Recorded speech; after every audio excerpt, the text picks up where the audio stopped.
During your career across container shipping, forwarding, and consulting, just if we look at the tech itself, um, what would you say have been the biggest changes in that market in terms of how it's affected those industries? What were the big advances, and is there still scope out there for the adoption of some of this tech that's already available that might be able to drive efficiency, improve digitalization?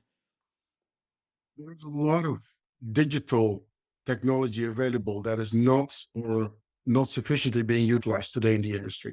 Um, you can basically use artificial intelligence, as I said, to optimize your supply chain. You can use demand sensing.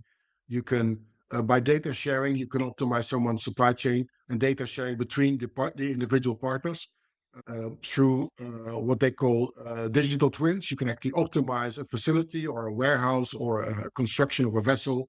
I think that when it comes to the application of digital technologies in the logistics sector, we are barely scratching the surface.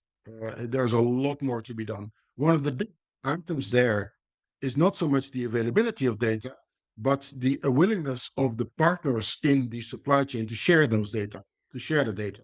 So we've seen there have been examples mentioned of things like trade lines, which were technologically way ahead of their time and could actually have been the standard for the whole industry in terms of data sharing, which to my knowledge fell because the partners didn't trust each other enough to share full data or always thought that someone else was taking more benefit. At the end of the day, the BCO, the end customer, benefits significantly from suppliers sharing data.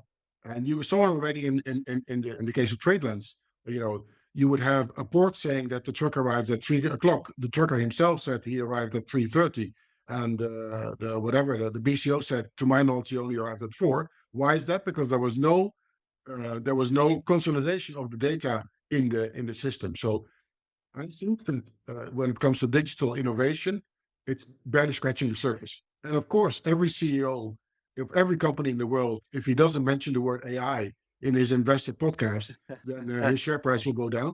So they always find a way to mention it, but I'm not necessarily sure it's always backed up by substantial investment in progress.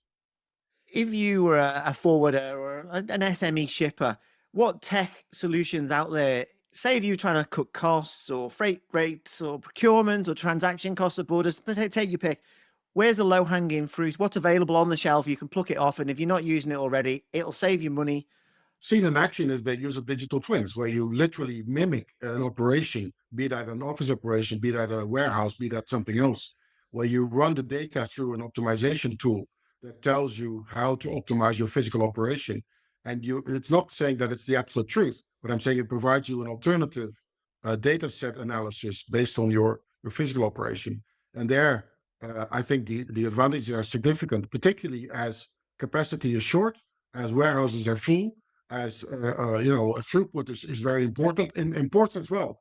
Often in ports, you see that the waterfront is not fully utilized, but the yard is completely condensed because the boxes are not moving in the right way.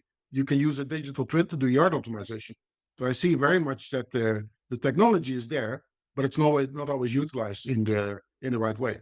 You mentioned AI there, generative AI. I'm thinking particularly have you got any ideas about how this might change our industry in the years to come? I know it's relatively early days really for this type of AI. So there's many ways it could transform our industry, but what's your take on it?